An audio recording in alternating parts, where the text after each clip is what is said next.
Hi there. Tell me, have you ever wondered what it would be like to have your own personal army? Have you found that your keys have a magnetic attraction to your hands after a night of partying? Do you like gardening? Allow me to welcome you to the wonderful world of Pikmin, a classic Nintendo title released for the GameCube in 2001, and whose success built a cult following, spawned several sequel titles, and some spin-offs. In Pikmin, you play as Captain Olimar, who after one too many crashes the company car, stranding himself on an unknown planet. A planet inhabited by hostile wildlife and plant-based carrot creatures called Pikmin, whom you quickly educate on the finer points of conscription. With the army of Pikmin you amass, you will cavalry charge the local wildlife into submission and reclaim the lost parts of your ship so that you may return home. Oh, and I forgot to mention, the air is poison, and you have about 30 days left of life support.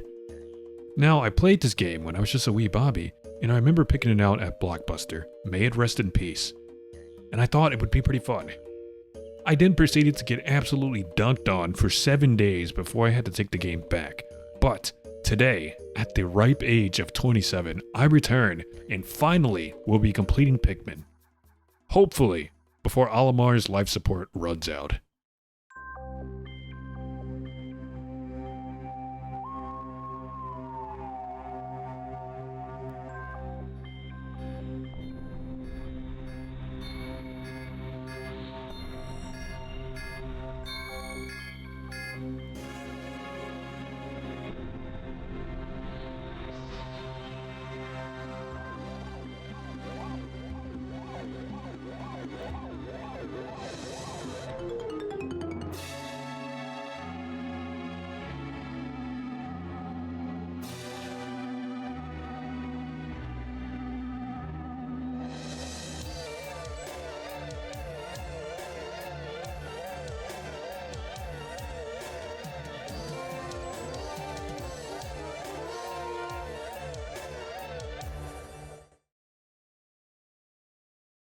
The first area I find myself in is the impact site.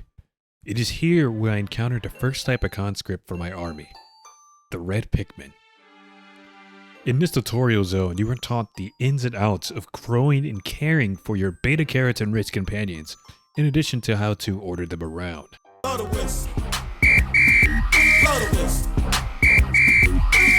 Through the power of collaboration in Too Short, I reclaim the ship's engine, the first of 30 ship parts scattered across the planet.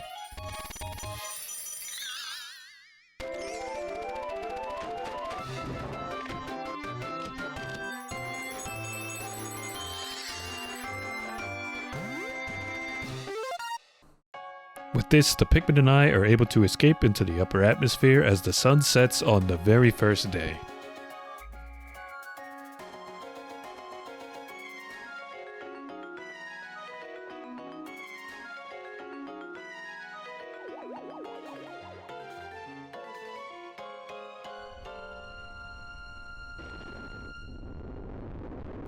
And we're off.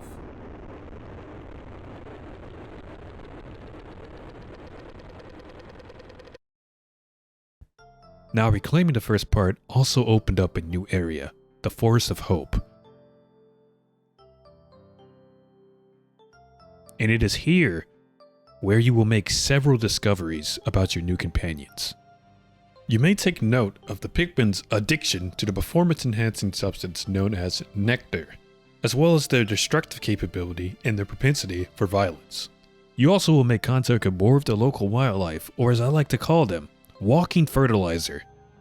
In what remains of day 2, I reclaim another part, overwhelm larger and larger prey with advanced flanking maneuvers, and encounter a new type of conscript, the high-flying explosive experts known as the Yellow Pikmin. More on that later.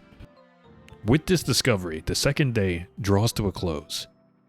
The third day is largely uneventful, some light exploration, and some controlled demolitions to open up more of the map. Day 4 is a much more successful expedition, which sees the recovery of the ship's radar and its planet-busting weapon, the Nova Blaster.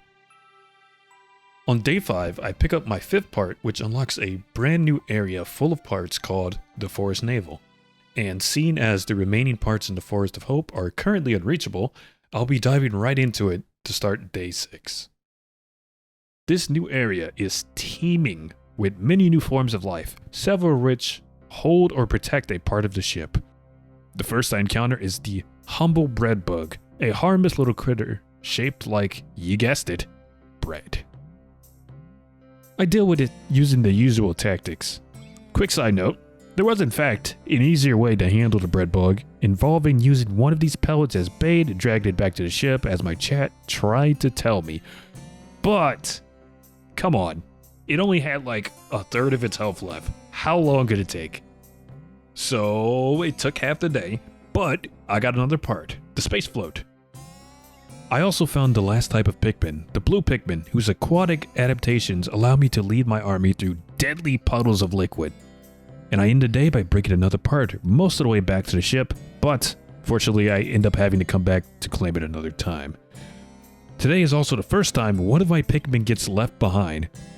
May they rest in peace. Though they won't be the last to die a horrific death under my command.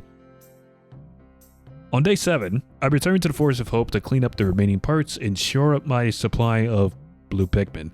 I pick up part number 7 and begin working on part 8, but not having the numbers to deal with the extremely hostile walking fertilizer, I retreat and open up a path to part 9 to end the day. Day 8 begins with some aggressive gardening before returning to get my 8th part and opening up this path to this beetle-like creature, who I'm sure shouldn't be too hard to take down.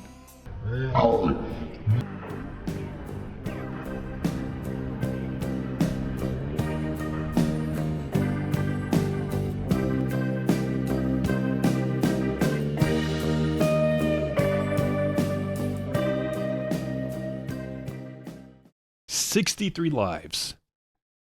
63 lives snuffed out in an instant. I've made the gravest mistake a commander can make in underestimating my enemy.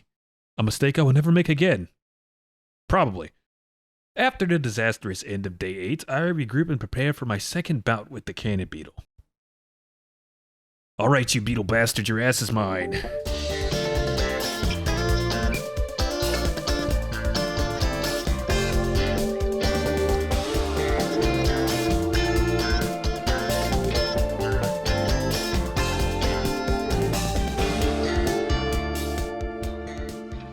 I miss my opening shot and am dealt a devastating blow, wiping out a quarter of my forces.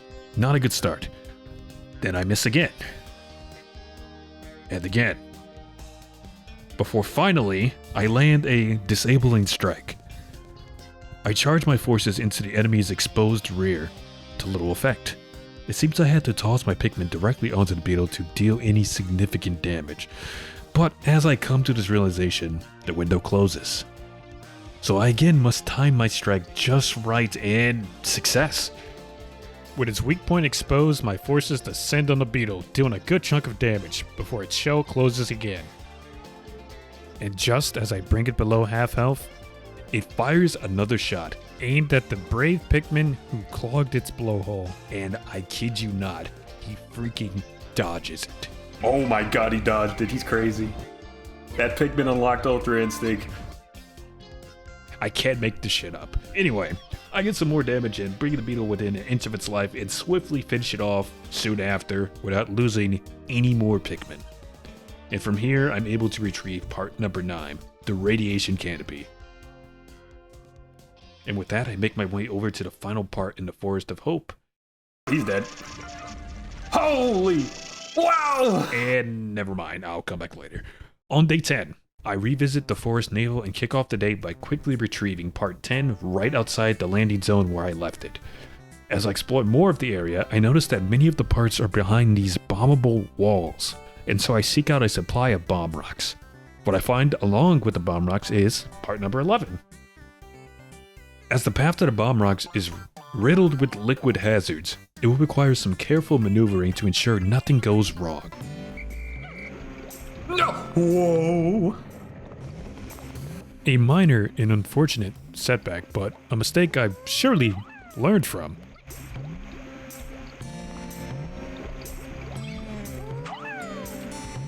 Well, we have one bomb. We have one bomb.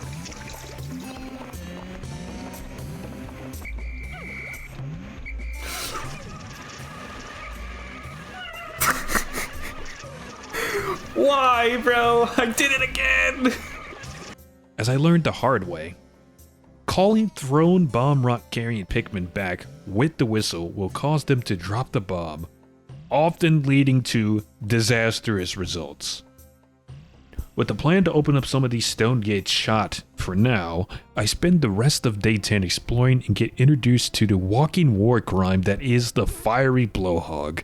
Thankfully, the red Pikmin are immune to fire, and so I get some quick revenge before the sun sets on day 10. For day 11, I ignore the bomb rocks for now, and take down a giant walking fungus to reclaim part 12, giving us another ship upgrade and unlocking a brand new area to explore. To end the day, I send a detachment of blue Pikmin to begin dragging another part out of the water. Unfortunately, it is guarded by 2 frogs whose devastating belly flops take out a dozen Pikmin. But on the bright side, I'm moving into day 12 with 12 parts successfully retrieved, putting me on track to collect everything before our 30-day deadline. I return on a brand new day and hop straight into day 12 with revisiting the impact site to pick up the last part in the zone. I encounter a large, docile creature known as a Mamuta, and my attempt to turn it into fertilizer leads to consequences. What? Yeah, needless to say, with all of the bomb rocks expended, day 12 is a complete bust. Hopefully, day 13 will go much better.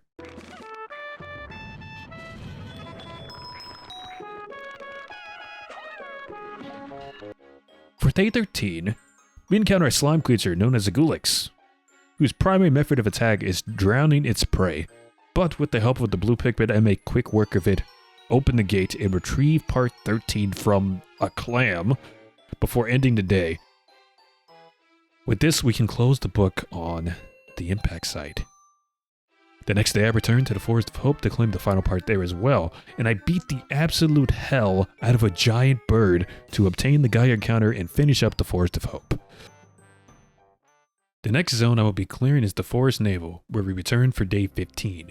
I start the day with decimating a fiery blowhog population to clear a path to the parts in the area. The red Pikmin crave violence. A frog decides it wants to join in and is swiftly dealt with. I bring in a platoon of yellow Pikmin to reach this bridge and claim part 15. Then, I distract the last frog for part 16. I clear out the remaining blowhogs and open this gate to 2 more parts to end day 15. The following day, I return to the now open gate and lead my troops down the fiery path. I get them started on constructing this bridge in the meantime as I continue down to the end of the path to set my eyes on part 17, the analog computer. Seeing as it's in the water, I will have to return with some blue Pikmin. The bridge crew finishes up just in time to reveal part 18, which will also need blue Pikmin and yellow Pikmin to claim. So I return for part 17, drag it out of the water and let the red Pikmin take it the rest of the way, before getting to work on part 18. Losing a couple yellow Pikmin in the process, but I'm able to get the part in a good enough position to recover on day 17 without much of an issue. Kicking off the next day, I quickly retrieve part 18 before making my way to the stone gate. I bomb it open and enter into battle with beady longlegs. Seeing what I'm up against, I grab my platoon of yellows, and with their combined might make short work of the spindly-legged arachnid to reveal the guard satellite, which I would end up claiming on day 18 before finally finishing up the Forest Navel. Moving over to the next area, I touch down in a distant spring for day 19, and seeing the abundance of water and stone gates in the area, I take out a sizable number of blue and yellow Pikmin. I then make my way east of the gate at the landing site to retrieve the next part and lose far more Pikmin in the water hazard than I care to admit. That's the way you want to go? Are you serious? Nevertheless, I secure part 20 and then am immediately assailed by the most annoying enemy in the game, the swooping snitch bug.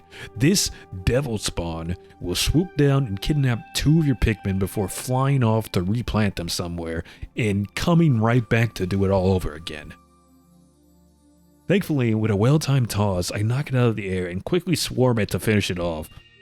With that out of the way, I encounter another new enemy, the puffy blowhog, who, despite their appearance, is incredibly easy to deal with. Continuing on, I find the next part, the massage machine, which allows me to close out the day with 2 parts, bringing us to a grand total of 21. I return on day 20 to defeat another puffy blowhog for part 22 and encounter these small tadpole-like creatures called water dumples. I swear I'm not making these names up. Anyway, we carry off the part and bodies to gain some more Pikmin when I noticed that the windy blowhog sent some of my guys into a completely different area code. What are we missing? How did you get... What? My son, come home. It's time to come home. I deal with some extremely aggressive frogs and retrieve some bombs to blow open this gate before calling it a day. On day 21, I enter the area beyond the gate and struggle to find the right throwing angle before picking up the UV lamp. I end the day with fighting some dwarf bull bears, the more aggressive cousin of the Bulborb, deal with another snitch bug, and open up some gates for later. Returning to the area for day 22, I sent some Pikmin to build a ramp, opening up a fight with another Cannon Beetle that will definitely go better this time. Then kill some frogs and send my blue Pikmin to open his gate leading to another part. I recruit some more red Pikmin before moving into the Cannon Beetle fight, and it's bad. It's like really bad. Are you serious?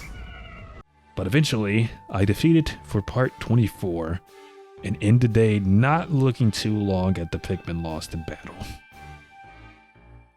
For day 23, I make the wise decision of clearing out the local bull bear population before picking up the 25th part and finishing out the day making progress on the bridge to the next one, the Gluon Drive. The following day, I split my forces to complete construction of the bridge and sent a small detachment to recover the pilot seat, giving us 26 parts. I finished the bridge but can't get the part to the ship in time, and so we'll have to pick it up first thing in the morning of day 25. But with that, we now hold 27 parts. Making our way to the back of the zone, I set my eyes on the level's last 2 parts. I reclaim part 28, the second Ionium Jet, and return the following day to pick up 29, the Kronos Reactor. And with that, we've completed the Distant Spring and unlocked the final area in the game, aptly named the Final Trial. This level is a final exam of sorts, testing you on everything you've learned over the course of the game. And as you would soon see, I've learned shit. As we touch down in the area for day 27, you may notice that there are 3 distinct lanes which require utilizing the strengths of each of the 3 types of Pikmin. To the left is a fiery path that can only be crossed by the red Pikmin. In the center, 2 bridges that require the aquatic abilities of the blue Pikmin, and lastly, to the right, a series of large gaps leading to bomb rocks that can only be reached and used by the yellow Pikmin. Now, this should have been a very simple challenge. However, I'm the big dumb and haven't learned by this point that whistling at bomb-carrying Pikmin that have just been thrown will cause them to drop their bombs. No! My goodness. Okay, well. I lose all but one of the bomb rocks here, resulting in me only being able to get the bridge constructed and largely wasting the entirety of day 27. Day 28 goes better. I'm able to blow open the stone gate and get my red Pikmin across to push this box out of the way. And with the path clear, we arrive at the gate to the final boss, Emperor Bulblax. Holy shit!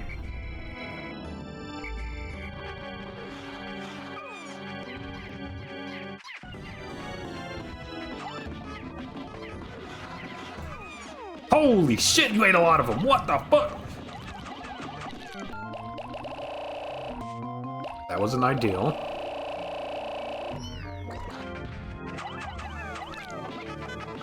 Whoa! I beg your pardon?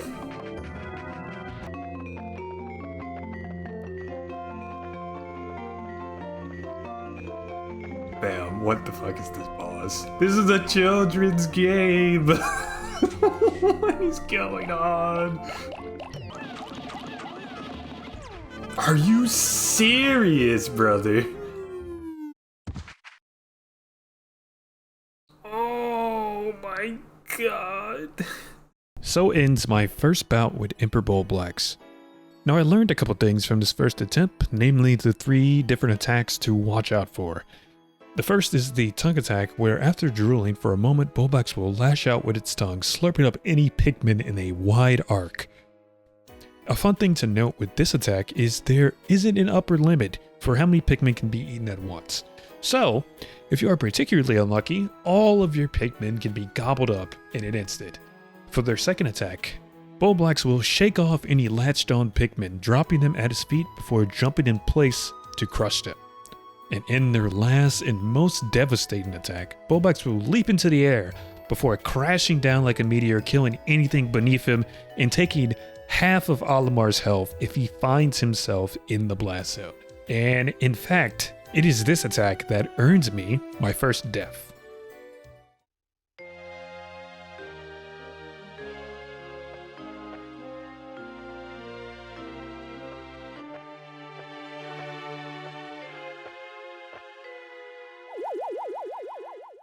But, armed with this knowledge and some advice from my chat, I begin my second bout with Bulbox.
Jesus.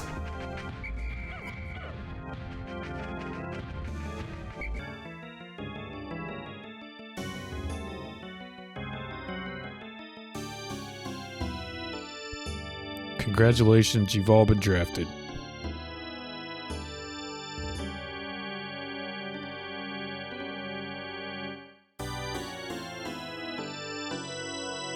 Barely has any health left.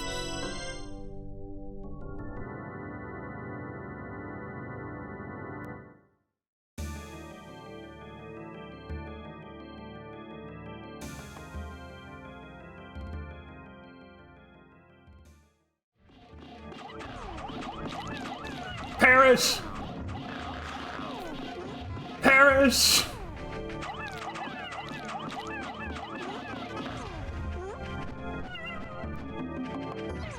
Oh my goodness!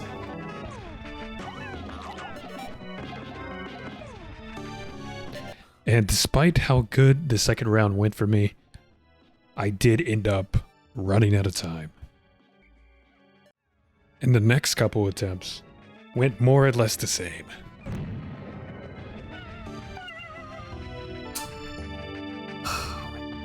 God, bro. Oh my goodness.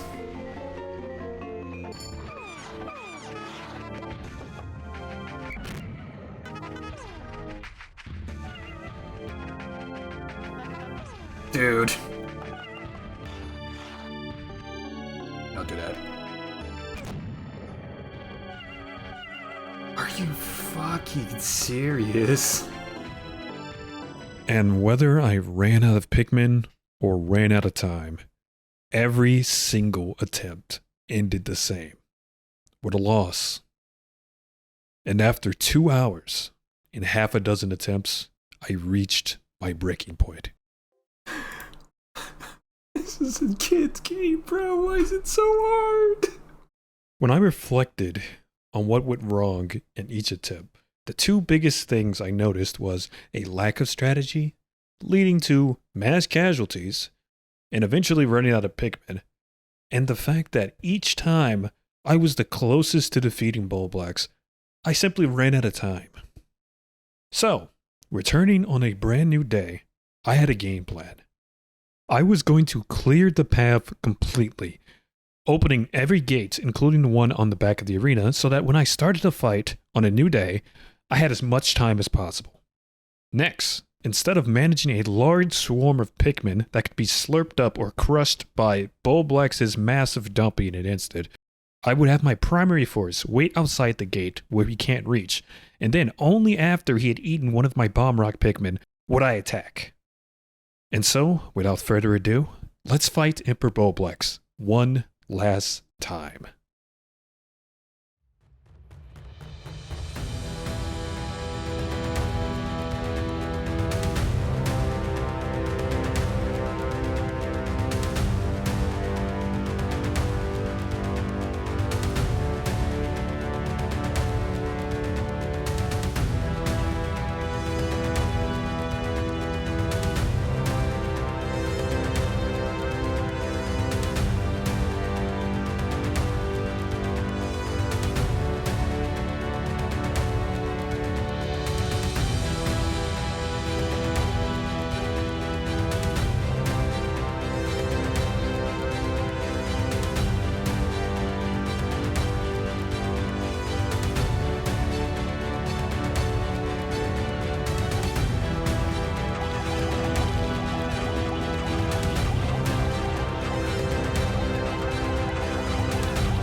And with the final blow, the last part reveals itself, and it's a piggy bank? This game is so unserious. At any rate, we return to the ship, and finally, after 9 hours across 3 different streams, we complete our ship.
Oh my god, jump him!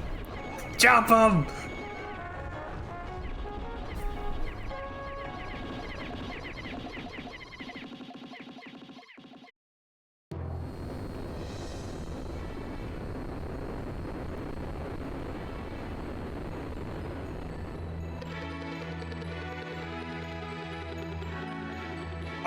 Those are a lot of different color onions. I see purple, I see like a blue, like a cyan, a green.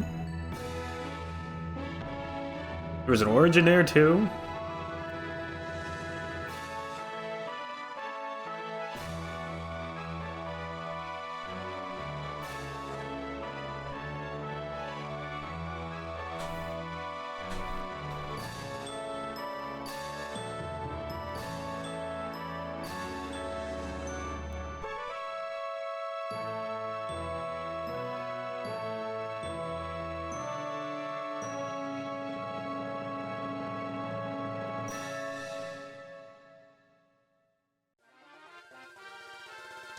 And I only sacrificed 731 lives? Jesus. Well, at any rate, this game was an absolute blast, and I had so much fun playing and finally completing this game from my childhood. Thank you so much for sticking around to the end of the video, and if you liked the video, please comment and subscribe. And check me out on Twitch. I play lots of different games over there. More videos coming soon. Okay, bye-bye.